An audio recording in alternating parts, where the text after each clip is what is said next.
Քանի դոշակները լսում ես գլխին ու նստում վրան, ասում ես պետքա քրտնի։ Տեն չի։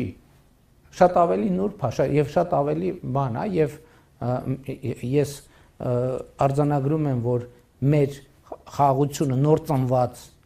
այդ մանուկը մի ամիս 20 օրեկան է, 21 երևի,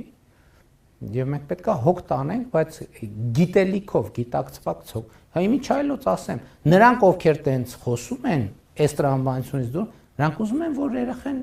բան լինի, ոչ միայն հիվանդանա, այլև մահանա։ Տպավորությունն է, որ մենք ասում ենք, էս ինչ լավ է, առիթից օգտվենք։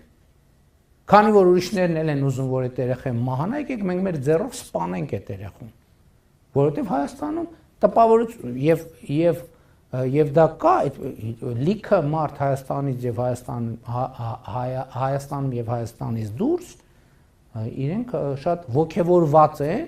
որ ապացուցեն, որ սա խաղաղություն չի, սա ընդամենը բան փուչ հայտարարություն է։ Ես ասում եմ, որ մենք կփորձենք ապացուցել հակառակը եւ թույլ տվեք